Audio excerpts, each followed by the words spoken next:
back to my channel.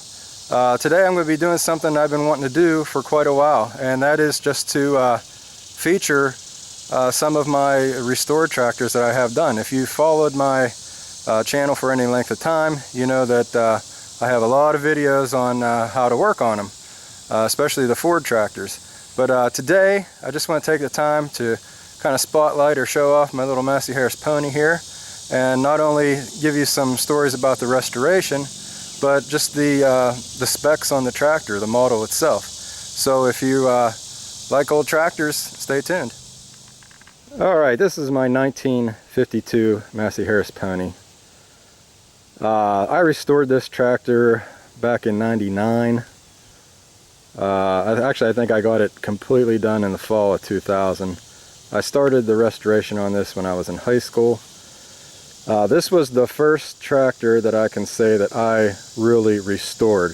There's different definitions of restoration. I know a lot of people have different opinions on that. What I mean restore, or what I think restoration is literally every bolt is turned. I had pieces everywhere. The engine, the transmission, final drives, everything was taken apart. New seals, new bearings, new bushings, wherever it could be replaced, I did. This was a little bit of a challenge as far as restoration. I learned a lot. You know, digging into something that in depth, you really begin to get an education. And I'm not going to lie, there were some times where I wanted to give up, but fortunately the hard work paid off, and the final project turned out pretty well, I think. What I like about these ponies, they're so smooth. The engine just is like a sewing machine. This is actually a Continental engine. It's not a Massey Harris. Massey Harris never built their own engines. They always use somebody else's, mainly Continental to my knowledge. But this is a 12 horsepower Continental.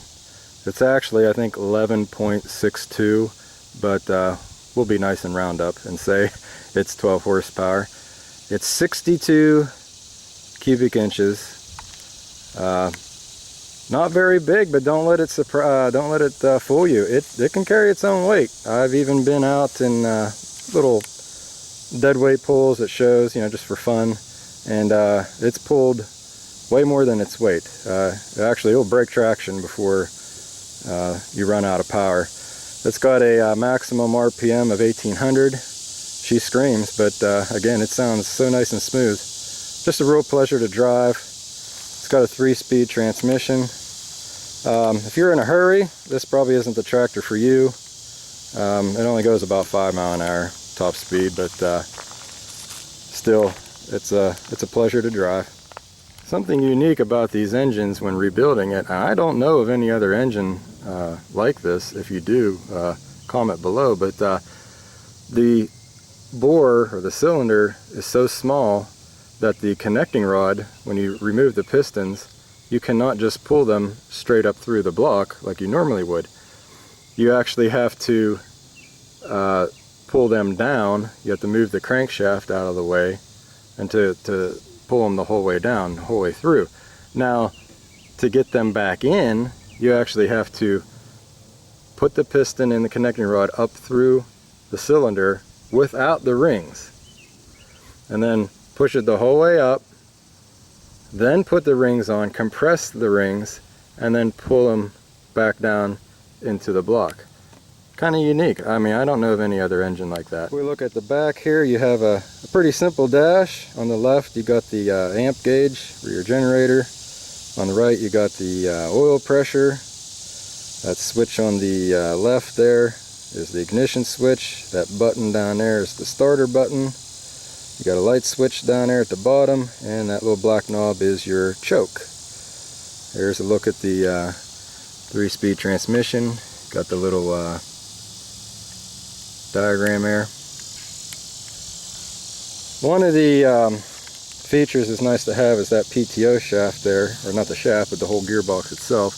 That was an option. It's a 540 RPM PTO, and that PTO there on the side is for a belt pulley. I do not have the belt pulley, unfortunately, right now, but I'm always looking. They are very expensive, and I don't know why. There's really nothing to them. You can also run other implements off of that as well. Here you got the hydraulic lift arms in the back for your plows or whatever. This tractor is 1952, so it does have the hydraulics. Any pony from 1950 on will have live hydraulics. Here's where you operate it right there, that lever.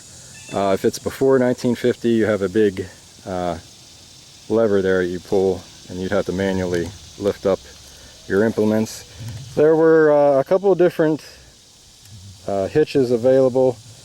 I prefer, they have one that's like a U-shaped. It just looks better, but this is like a square drawbar. I don't really know the purpose of it, or I forget, I can't remember, but it is what it is. It'd be nice to have the other one, but that's fine. I don't really use it anyway. I just play with it. Don't mind the forts and toolbox there. Shouldn't go there, but I have it there. These Massey Harris ponies were actually made in Canada, Toronto. You can see it right there. They were also made in France. A French pony, basically, at quick glance, looks the same, but the hoods are a little bit different, and also the engines, you could get a gas or a diesel version. The Canadian ones were strictly gas with this 62 cubic inch Continental engine. A couple other options that my pony has that's really nice is the front end.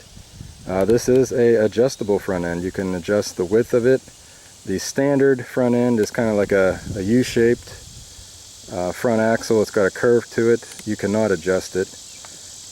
That's nice to have. Also, the front headlights were an option as well. And even better yet, I'm very, very happy.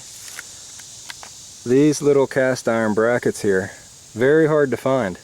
Even the headlights themselves, a lot of ponies have headlights, but they're not original. These are original pony headlights, and even more rare is having that bracket, because actually you really don't need that bracket. You could just put the stud of the light right into the hood there, and it would probably work. I don't know if that was extra at the dealership or what, why not too many people had them, but they are on this tractor. A lot of ponies that you see, especially still at work, will not have these side shields. Unfortunately, these side shields are reproduction. They're not original. When I bought it, they were off. Just like probably 90% of the ponies that you see out in the field or sitting in some fence row will have them off. It is very hard to work on the tractor with them on. I'll be honest. It's a pain kind of put them on and off and getting them lined up and looking straight and everything. But boy, do they just really set off the tractor. It gives it a real nice streamlined look.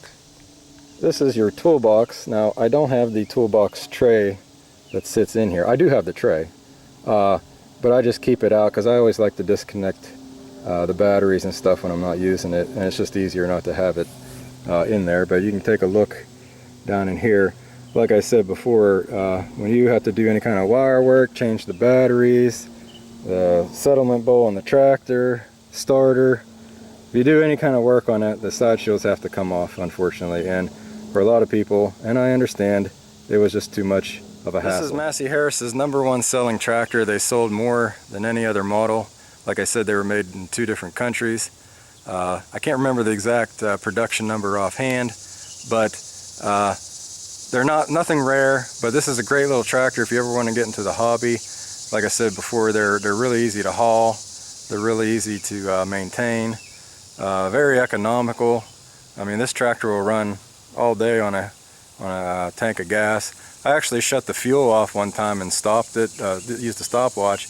I think it almost ran like 3 minutes before it actually ran out of gas. That's how economical they are. Not a rare tractor by any means, but it's really special to me, and something that's even more special than looking at it and talking about it is driving it.